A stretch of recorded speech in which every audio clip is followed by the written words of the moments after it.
In a world of economic uncertainty and workplace transformation, learn to lead by example from visionary C-suite executives like Shannon Schuyler of PwC and Will Pearson of iHeartMedia. The good teacher explains, the great teacher inspires. Don't always leave your team to do the work. That's been the most important part of how to lead by example. Listen to Leading by Example, Executives Making an Impact on the iHeartRadio app, Apple Podcasts, or wherever you get your podcasts. Hey, Frugal friend, Jen and Jill here. We want to help you make 2025 your best year yet. When it comes to your money, that means learning the skill of spending, making fewer impulse purchases, and living a life filled with what matters most to you. And to help you reach those goals, we wrote a book called Buy What You Love Without Going Broke, available now wherever books are sold. If you want to budget better, spend without guilt, and experience more confidence with your money, then get your copy at buywhatyoulovebook.com and wherever you get books. Episode 501 is episode 298, No-Cost Ways to Be More Eco-Friendly. Welcome to the Frugal Friends Podcast, where you'll learn to save money, embrace simplicity, and live a richer life. Here are your hosts, Jen and Jill. Welcome to the Frugal Friends Podcast. My name is Jen. My name is Jill. And it's April, and we love every April to do an episode on zero waste, sustainability, and all of the ways that you can be more sustainable and eco-friendly, minus the marketing greenwashing. We are hearing from so many of our listeners from a variety of different platforms saying that this is of interest to you. How can we be more sustainable with the purchases that we make, the everyday decisions? And we did an episode on this, so we might as well pull it back out of the archives for you all. Yes, this was one of your favorite episodes from a few years ago, so we're replaying it. But first, this episode is brought to you by your emergency fund. So this week, on Monday, we started a new series on Instagram called Weekly Money Move. Every Monday, we're sharing a money move you can do this week to organize and optimize your money. We even made a separate account on Instagram to keep all of the videos for this series organized. So you can follow that at Weekly Money Move. Also, if you get the Friendletter, every Monday's Friendletter is now going to be themed to the Weekly Money Move. So you're going to get it in text version in your inbox every Monday morning, so you know the one thing to be working on for the week. And on Instagram, you're going to see a completely unhinged video of Jill and I because we're so tired of boring educational social media videos. So we have made a commitment that every Weekly Money Move video will be completely unhinged. It will make you question if we're okay. We are. We just want you to laugh so that you stick around and you hear the words that we're saying and you optimize your money. And this week's money move is do an emergency fund check. So we talk all about what an emergency fund check is over on at Weekly Money Move on Instagram. And again, subscribe to the Friendletter, frugalfriendspodcast.com, so you can get it in your inbox. And we're excited to share that. We're also sharing it in the Sunday reset. So it comes out on Sunday and the Weekly Money Move comes out on Monday. So we are going to talk about what we did and review the Weekly Money Move we just did. So you can kind of get an idea of how it goes for normal people.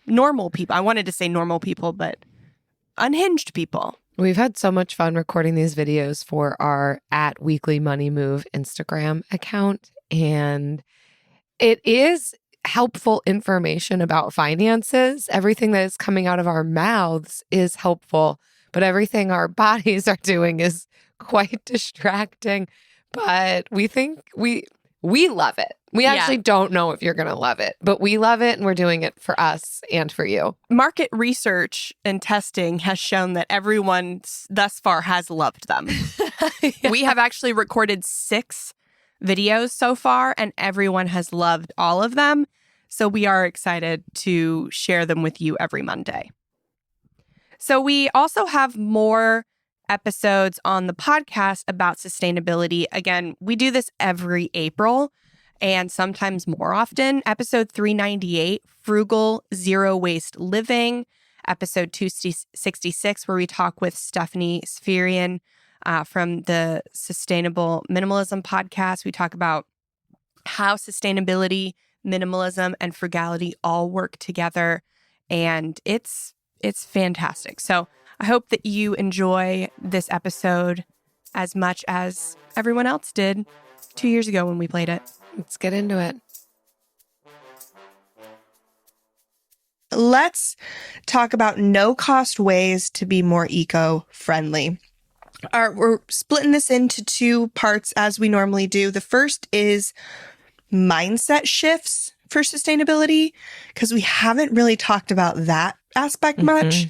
And then the second is some actual practical no-cost tips. Love it. So the first article comes from the Family Footprint Project and is talking about, like Jen said, the mindset shifts for sustainable living. Another kind of area that is lesser talked about of what needs to happen in our thoughts and our mind before we're going to see the behavioral actions that follow. It always will begin first in our thoughts. But yet we just love to jump straight to the behaviors. It rarely works. So here we are with some of the mindsets. And the first one that they mention is imperfect action, being willing to embrace and accept actions that are imperfect. And I so appreciate even just starting with this tip, because I think anytime we talk about issues that we are facing in the world where there might be injustice or difficulty or a demand for doing better, that there can be then this really unforgiving mantra surrounding it of you have to be doing all of the things, and it needs to rise to the same level of importance as I'm feeling right now as I dedicate my life to this thing. And I mean, I love all the advocacy people out there, but sometimes, and I'm mostly like also talking about myself because I've been in the injustice world for a long time, it can be all consuming and we can demand so much. And then that can lead to people just not doing anything because it feels so overwhelming. It's like, I can't do that perfectly. I'm going to get yelled at. I don't even know if I want to touch it because it feels so volatile. But this new movement and new wave that is far less shaming and just recognizing small steps towards getting better. It is going to be imperfect. What's important to you is not necessarily going to be the most important thing to me, but in each of our own ways, finding what can we do to be actively moving towards greater levels of sustainability that will benefit our environment, the world around us, other people, ourselves. You don't have to do it perfectly. Yeah, it is unfortunate that we live in a culture that loves to point out imperfection, whether it be in the past or the present. It just loves to call out others' imperfection, usually as a deflection from our own imperfection. And so there's always going to be people out there that do that. But know that if you're taking small steps, it doesn't matter what other people are saying. You're going in the right direction. And you just have to have grace for people that might be judgmental and know that it comes out of their insecurity, not your lack of trying and moving in the right direction. Yes. The next is conscious consumption. This is the thing that says having no intention of moving off the grid and living solely off the land, which I'm sure would mean fostering out my children who would refuse to come with me. The author is definitely honest. She says, I'm faced with being a consumer, which we all are. We say this over and over again. You spend money. We spend money. We love spending money. Spending money is not the enemy. And very much in frugality, spending money is seen as the enemy. What really is the enemy is the mindless consumption, the I mean, you are conscious if you're awake, but unconscious consumption, I like it. I like saying mindless, habitual, that type of consumption, that is the enemy. Actual consumption is not. So we want to move more towards intentional and conscious consumption of products. And so this article actually references the 5 R's that we talked about in last year's zero waste episode, which is refuse, reduce, reuse, rot, and recycle. And so we're very familiar with reduce, reuse, recycle. But in the zero waste world, first, we refuse. And so that is refusing to bring things into your home that you do not need, refusing to bring things in that are impulse purchases or even free things from your buy nothing group that you probably don't need, but are just taking for free. So that's the first one. And then it also adds rot before recycle. So if you can compost, to try to do that first, and then recycle is last. So being very aware of the things that you're bringing into your home and being very aware of the things you are spending your money on and the journey that they took to get there. That alone, just having that mindset is that I'm conscious of the journey that my item took to my home can really change a lot about how you buy things. Yeah. And this is a great concept for us just solely financially, but how much more so when we add on the layer of the benefit it has for the environment when we are more conscious consumers.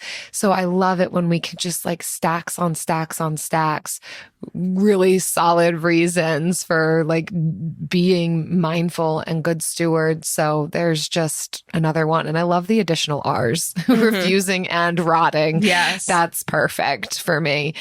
The next one on this list is having this mindset that is more and more headed towards valuing secondhand.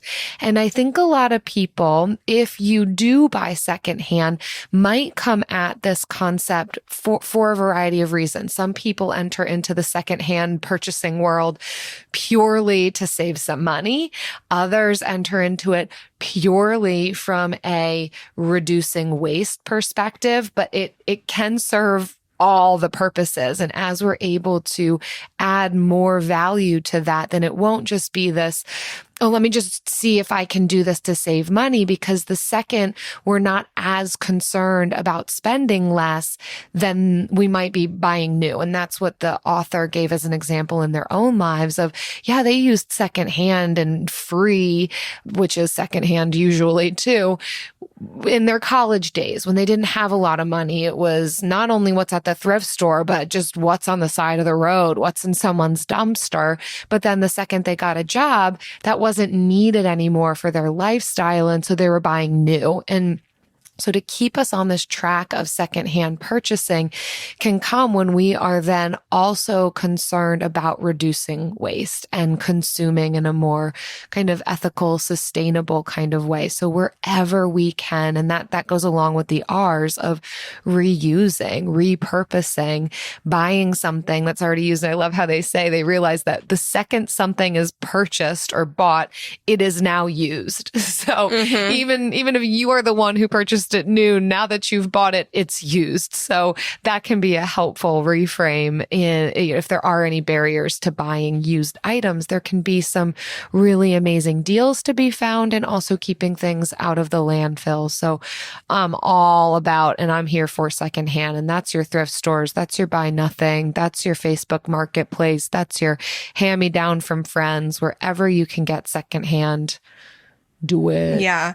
And there's a radical middle to be found here too. I talked to a mom once who was like, I can't buy my kids clothes secondhand because they go through them so fast. They're just so rough on their jeans.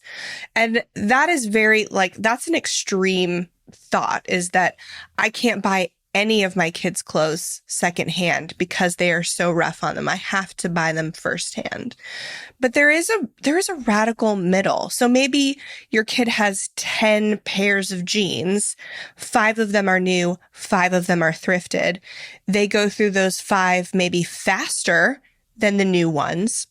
But then maybe they can pass those new 5 down, those ones that were newer, pass those down to the next kid, and then they get 5 more new ones. Or they just use out the thrifted ones faster, and by the time they're ready to move up in size, they are left with 5 pairs of jeans, you know? Alternatively, there's someone at the other end of that spectrum who has bought stuff that their kids never wore. So it's not as if you can't find things at the thrift store that aren't already tattered. There are plenty of things that you can buy pre-owned, but that doesn't always mean pre-used. That's so true. Yeah. So there is a radical middle to be had in secondhand. You do not have to be all secondhand or all new in anything. And I would just challenge you to explore how secondhand you can get in a reasonable way that fits your lifestyle. Yeah. For me, I always buy my undies new. Yeah. We're full support of new underwear. Full support. If that was something, is that's a question you had for the Frugal Friends, we just want to put that out there. Yeah. We are all you for can own your own new underwear. Make it only be used by you. Yes, absolutely. So the next one is reevaluate assumptions, which is kind of what I was just talking about with the mindset of having to be all in secondhand or all out. Really reevaluate what you assume about your footprint. So the author says, I've discovered assumptions that I held which prevented me from taking certain actions. I touched on an assumption about buying new above. So it was a similar thing that I said. And it was just what I did. I didn't think about it. I just assumed that was what people, including me, did. So even if the people around you are doing things one way, we're here to tell you that there are people surely doing it another way. And maybe they're doing it all the way, but you don't have to do that either. So it is difficult to uncover your underlying assumptions. The author does acknowledge that because you don't know what you don't know. And that's kind of one of the reasons we do this podcast, is just to open up mindsets, to reveal things that you may not know. But go in baby steps. Go at a pace and change at a pace that is, no pun intended, sustainable and doable for you. And always, if you have in your mind something that you're like, oh, I can only do this because of, and you've rationalized it out. If it's an absolute, challenge that.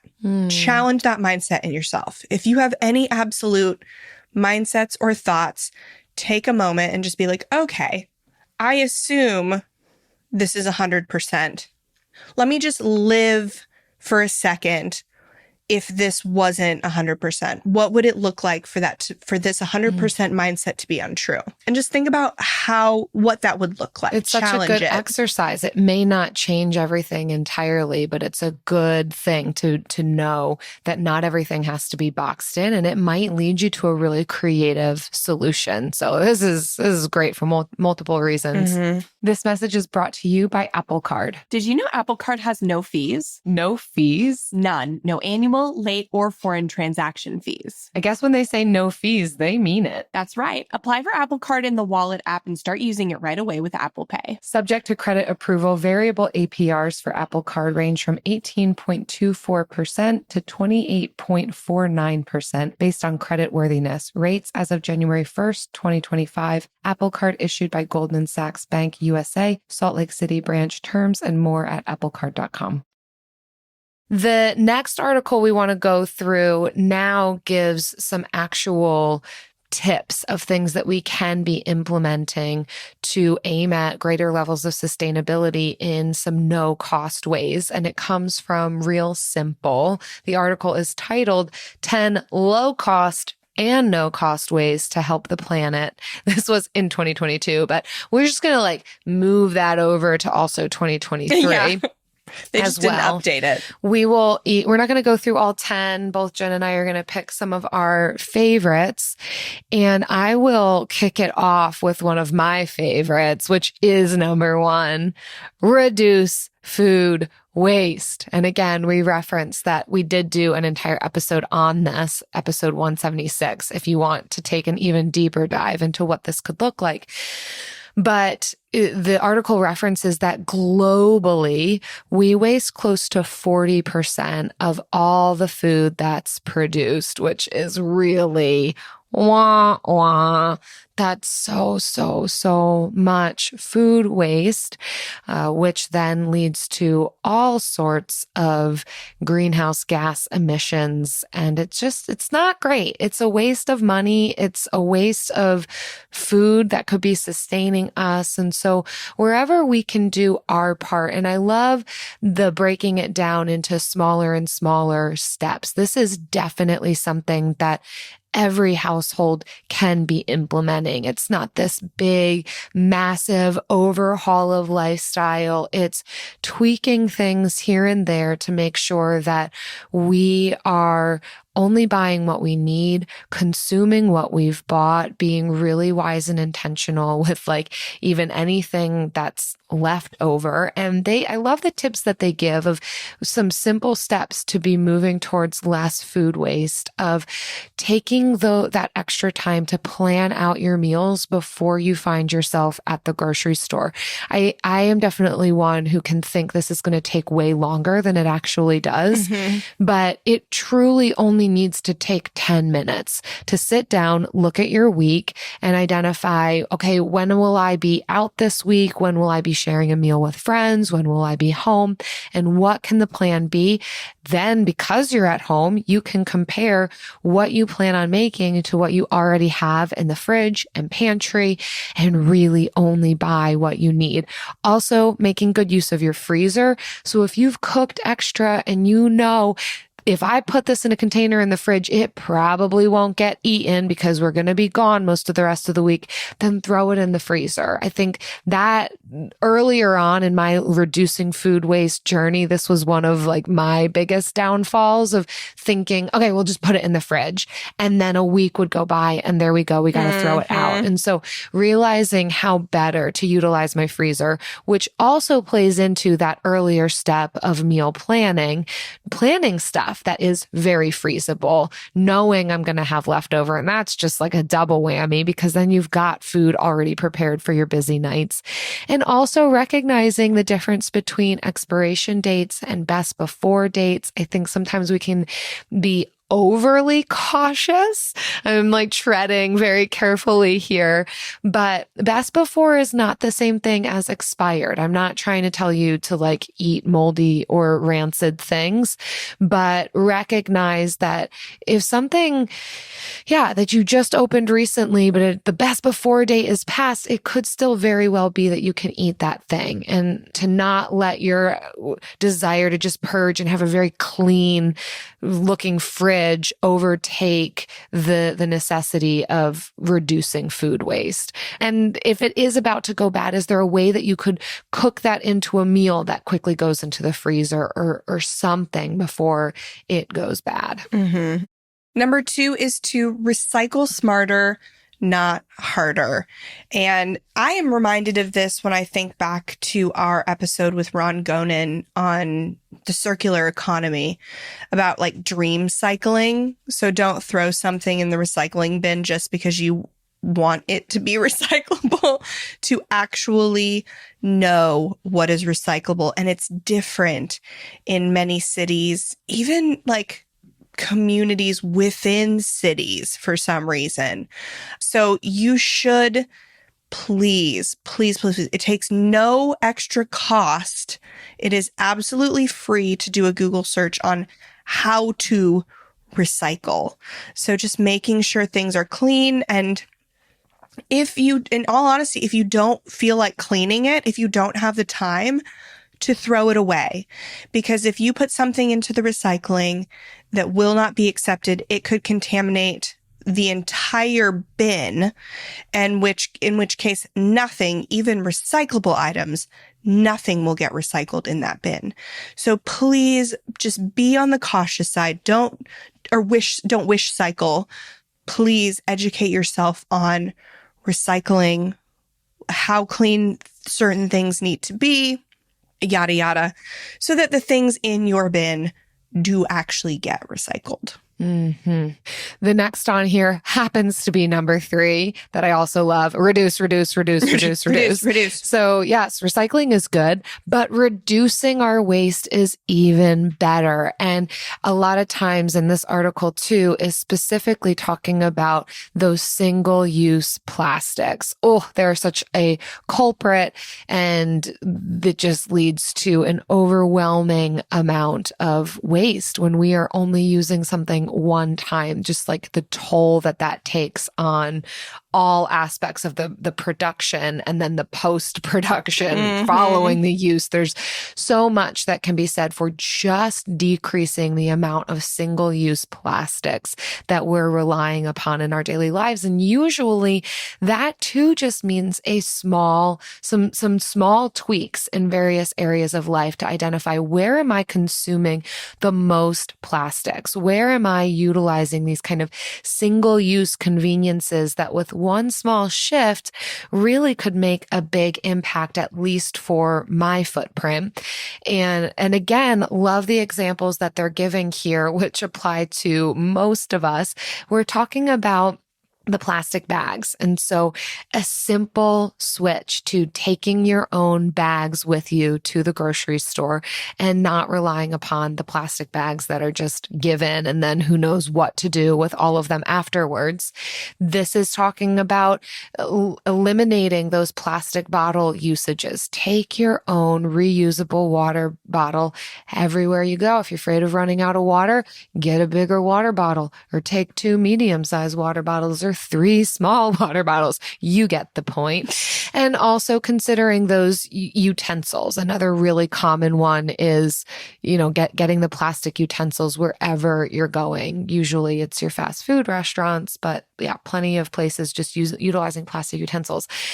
It sounds crazy, but I will carry around, I will have my own utensils in my vehicle that I can reuse. So I don't need, if I am happening to find myself in a drive-through or getting takeout, I don't need to take the plastic utensils from them. So keeping these types of things in mind, keeping your car stocked so you're prepared, so there's less opportunity for going for that convenience, one-time use plastics, and then just these other shifts. Again, I would say we're not imperfect action. So don't focus on the things that only you're intersecting with once a month. We want to look at how the things you're using more regularly. Are there single-use plastic items that you're using every single day?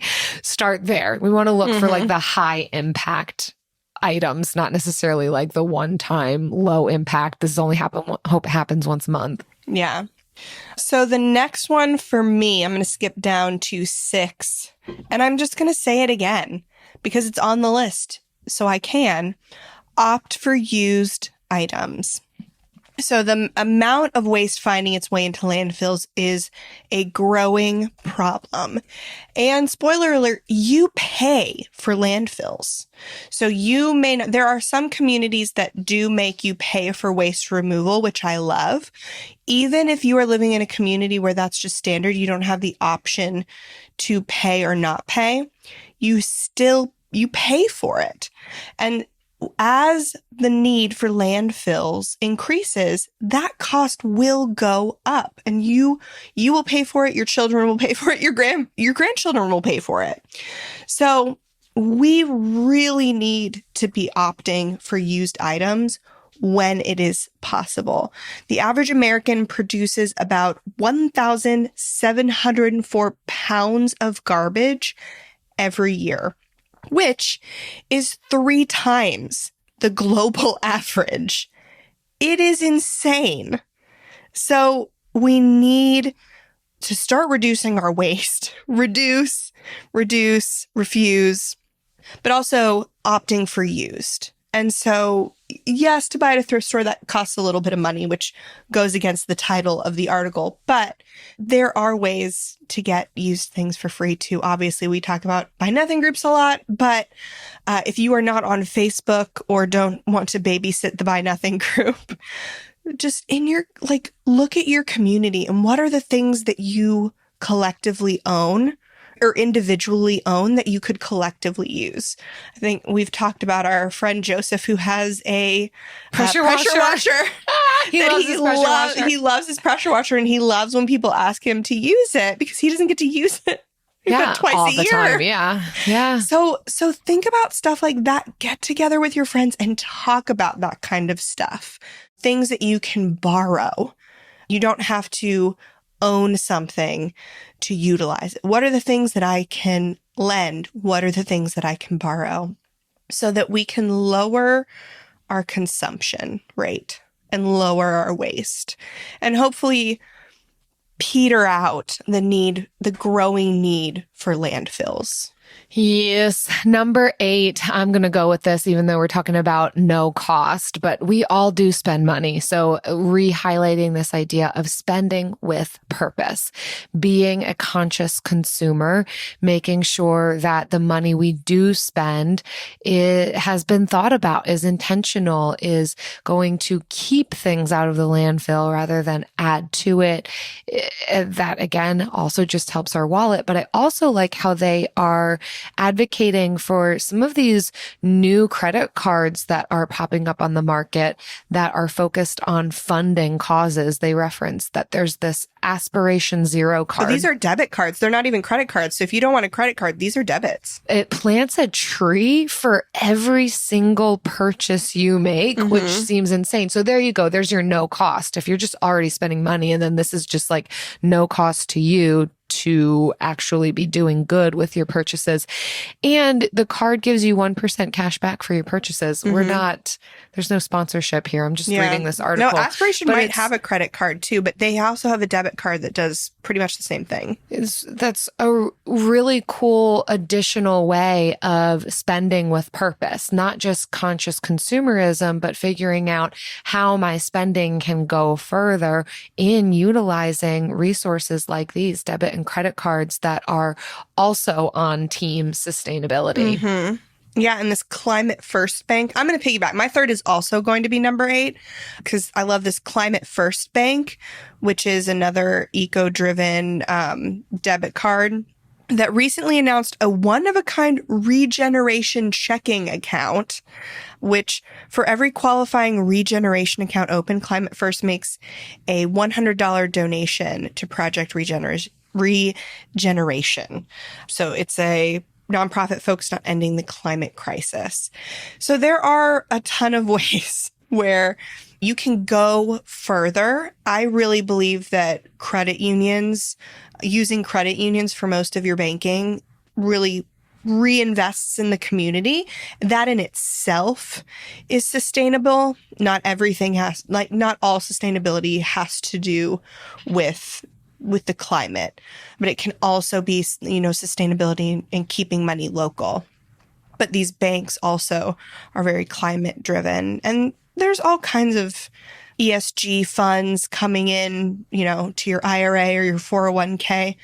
There are definitely ways to not spend extra, but spend money you were already going to spend, whether that's, on regular stuff or investments, whatever, that can have like an added, that can go a little bit further. Yes, I love that. That automating generosity too can be awesome.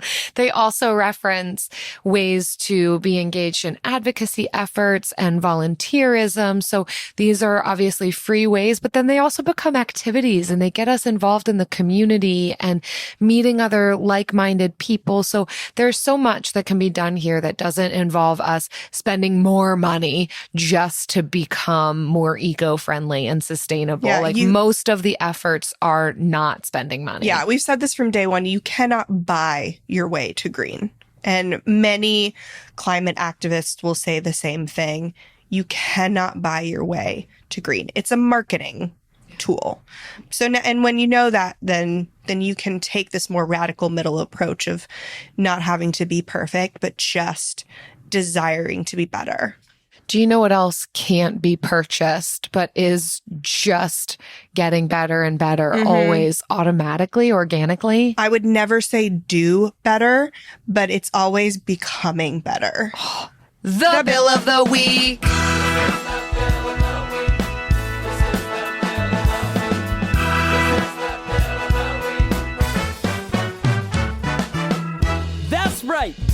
time for the best minute of your entire week. Maybe a baby was born and his name is William. Maybe you paid off your mortgage. Maybe your car died and you're happy to not have to pay that bill anymore. Duck bills, Buffalo Bills, Bill Clinton. This is the bill of the week. Hey, Jen and Jill. My bill of the week was my phone bill.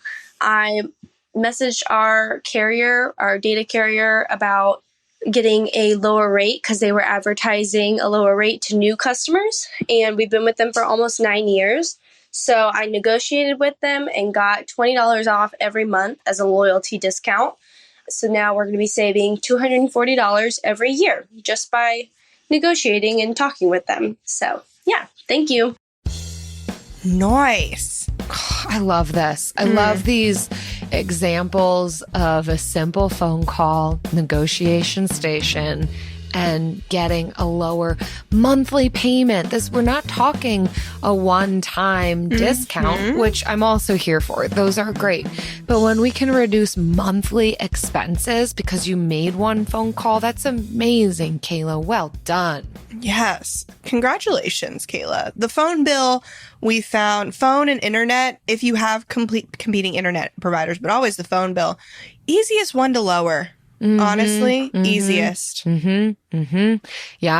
I mean, gosh, give them a call or switch providers. I mean, there's enough providers. Kayla did it. So can you. Yes. Oh, well, if you all are listening and you also lowered a bill regularly, or you got a discount one time on something, or, anything else Your just name is vaguely Bill. related to being Bill. Visit frugalfriendspodcast.com/bill. Leave us your bill. Be a bill. All about them bills. And now it's time for the lightning round. All right. So we know you guys love hacks. So today's question, what is your favorite free eco-friendly hack? Jill, I love yours. Can you go first? I don't know if it's a hack. I mean, there's a lot of pressure that goes along with the word hack. Yeah. But I love composting. You do love composting. It, honestly, I guess now that I say it, it does feel like a hack. And the more that I've gotten into composting, it feels like a hack to reducing waste because I am getting rid of stuff. I am consuming and throwing away. But instead of throwing it into the trash that goes to the landfill, I am throwing it into a compost bin that gets turned into gold, gardener's gold, that helps my veggies. Thus saving money on taxes and landfills in the future. Yeah. And saving money on needing to buy the expensive soil that's full of all the nutrients. I'm making it myself. And the deeper I've gotten into the world of composting. She is in deep. Well, I mean, I'm not that deep. Don't try and DM me with the dark web of composting because I'm not there yet. I'm just I'm at 102. Dirt web. There's 101 and I'm at 102. But I'm learning how much can be composted. I think before I did this, I had no clue. And now it's dryer lint. It's some cardboard. It's certain types of paper products. It's my coffee filters. So much. And so I am now at the point where I confuse my guests because my recycling bin is larger than my trash can. I literally have one of those very tiny, goes in the bathroom types of trash cans for all of my trash. She does. Which I then had to label because all of my guests were throwing things out into the recycling bin. I'm shoot, I didn't confused. Identify that soon enough for people. And they're like, this is weird. I'm I'm on a low waste journey. And they learn more about me than they bargained for. But I'm on a journey. I'm able to do that because I compost. And again, I'm getting rid of stuff. It just is in the best way where it rots and it turns into great material. It feels like a hack. I love it. I do love composting. We are not composting right now, but it is such a satisfying feeling to turn garbage into dirt. Mm-hmm. Yeah. And I also love the ritual of walking out to my compost bin. Like I don't love it if it's like 10 p.m. and my compost bin is full and it's raining outside. But most days when I take my compost bin from the kitchen and I dump it into, my like actual compost bin outside, it's a really nice ritual. It draws me out to my garden regularly. And that's great. It's great for the soul. That's beautiful. Thanks, Jen. What about you? What's your hack? So I have gotten away from Facebook, but I can still go to Facebook Marketplace. And so there are people that will post things for free on Facebook Marketplace. And so that is the hack that we have been using most recently. I don't have to babysit it. I can maybe get a notification if it's something I need. Honestly, I'm not the one doing it. It's mostly Travis. He's the one that does it. But I do love some of the stuff that we have been able to acquire, some of the needs we've been able to meet for free because of Facebook Marketplace. And not a lot of people are there for the free part of it. So it feels like a hack. Mm-hmm. So yeah, that's mine right now. Yeah. You've done so well. We love when I visit Jen's house, I get updates on her renovation progress. And when she visits my house, she tours my updates. And you've always got something really great that coincides with your aesthetic. I think sometimes there can be this idea that if I'm getting it for free for my home, then my home's just going to be this hodgepodge of items that are kind of dented and bruised and broken and nothing matches. But reality is people are giving away their gently used, very beautiful items for a variety of reasons. And you can benefit from that. Like your things are not a hodgepodge. And that comes with, the practice and curating and being patient and keeping an eye out. But you found some really great stuff that has reduced the cost of your renovations and has reduced waste. Well, that was one of the faves for a reason. I still love the 5 R's. The refuse, reduce, reuse, rot, recycle. I still think about that and the refuse gets me. Like when somebody offers me something for free, it still gets me, but I am getting better at politely declining. Travis still has a long way to go to politely decline, but I've actually gotten really nice. So ingrained to refuse that recently somebody offered me a lanyard and a luggage tag. And no, it was just the luggage tag actually. And I at first was like, no, thank you. I know what my luggage looks like. I don't need that. And then I remembered as they were walking away that you and I have key cards for our new office space that I've been wanting to put onto a lanyard. And I realized that would actually be perfect. I could put it into this luggage tag and that could kind of be my thing that I can then put on like a ribbon or a rope or something like that. So I called her back. I'm like, actually, I will take that luggage tag because I realized I actually had a use for it. So I was able to get it for free. That's so funny. My key card is on a lanyard that I'm reusing from a cruise that I took last year. Nice. So I also get to think about that cruise whenever I see the lanyard. So it's really cool. nice. Yeah. See what you already have. That's the reuse. Yes, absolutely. And we're doing the challenge in the monthly money membership right now is the secondhand challenge. And what I love, you made the challenge. And what I love is that it doesn't just talk about secondhand because we can create as much clutter with secondhand as we do with firsthand buying. But the first couple parts of the challenge are this kind of refuse and reduce ideology. So I love it. Yeah, that was a fun challenge to create. And as with all of the content that we're creating, I learned so much along the way. Yeah. How helpful AI can be in finding various resources. So definitely that's something to get in on. So if you want access to that monthly challenge, go to frugalfriendspodcast.com. Yes. Well, thank you all so much for being here, for listening.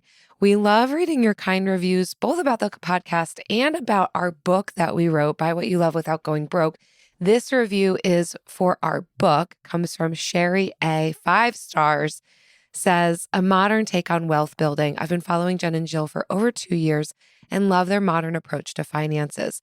What if your financial decisions were guided by your values? What if you stopped to use those values when you had the urge to impulse spend? That's what was different for me when I read their new book.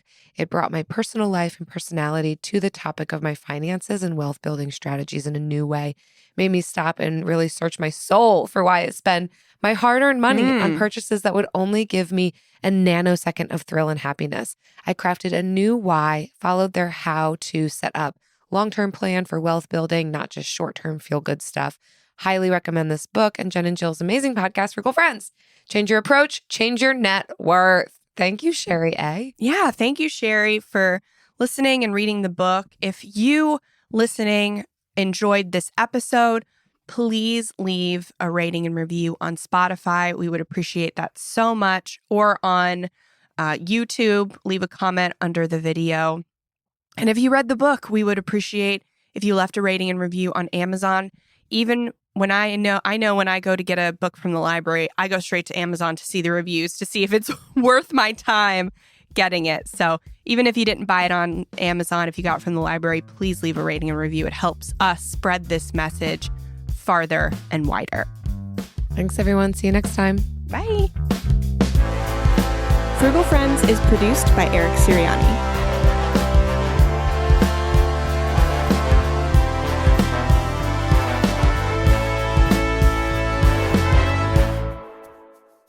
So yesterday I did a good thing and a semi bad thing. Tell me about it. So I have a bag of clothing from both Eric and I. One day we both felt the urge to clean out our closets. And so I had a trash bag full of clothing, which is shocking because our closets are not large. We have pretty minimal amount of clothing, but still we were able to fill a trash bag. And I have been thinking that I'm going to try and post these clothes on like ThreadUp or Poshmark, but I just can't seem to find the time. And I also feel a bit of a barrier to, okay, if I sell this thing for $5, then I'm going to have to put it in packaging. Then I'm going to have to take it to the USPS. And I still might end up doing that, but I thought, you know what? I'm tired of this bag sitting in my car. I'm going to take it to Plato's Closet and see if I can get any money for it. So they did take 7 items, which is actually more than I've had them take in the past. I swear they've got a policy that they can't take more than a couple of things. Yeah, probably. But I got paid like $21 and change, which was great. But I still walked away with a trash bag full of clothes. And I'm like, I wonder if somebody else would give me some money for this too. So on my way home, I stopped at another clothing exchange place near us called Revolve and took the bag in there as well. They took 2 things. They were only going to offer me $3 cash or $7 credit. And at first I'm like, I'm just taking the cash. I'm not shopping. I'm not falling victim to that. So like the good thing that I did was at Plato's Closet, I just took the cash. I walked out. I didn't even shop there. Went across the street to Publix and got the groceries that I needed. But then I go to Revolve and I'm shopping around. They're taking forever. And turns out I try on some shorts. Now, granted, I do need jean shorts. My ones from last year don't fit me anymore. Don't talk about it. No, you've been working those glutes, girly. Yeah, So my pants don't fit me anymore. That's a good thing. It's part of why I had That's a trash bag full of clothing to give. It's a good thing. You've been working those glutes. Yeah, I guess so. This is like a thing I didn't think about. It's like you're my getting your clothes peach not booty. You're getting it. Working for it. So I do need new shorts. Yeah, and I you do. did find a pair of shorts that like actually fit me, look real decent. And I'm like, you know what? No, I'm just going to take the cash. But then I had the thought, hold on a second. If they're going to offer me, so the pants were $8, they were going to offer me $7 store credit. I'm like, when could I ever really walk away with a pair of shorts that fit me, I feel good in, for $1? Like, I might as well do that. Like, take the trade and give them $1 from my wallet. So that's what I decided, even though I did have the resolve going in that I'm only taking cash. I'm not buying new clothing. Funny enough, these jeans that I am currently wearing are from Revolve. Oh, no way. Yeah, Nice. I love Revolve. So Yeah. I love these not consignment, but they're like local kind of like Plato's Closets. We have a ton of them in the area. They're so great. Yeah, they'll give you money for your stuff. Not, not what you paid for it, but still it's something. Yeah. So semi-successful. I think you were depending on successful. how you look at Yeah, it. I like it. I'm in support. I gave myself permission to change my mind. In a world of economic uncertainty and workplace transformation, learn to lead by example from visionary C-suite executives like Shannon Schuyler of PwC and Will Pearson of iHeartMedia. The good teacher explains, the great teacher inspires. Don't always leave your team to do the work. That's been the most important part of how to lead by example. Listen to Leading by Example, Executives Making an Impact on the iHeartRadio app, Apple Podcasts, or wherever you get your podcasts.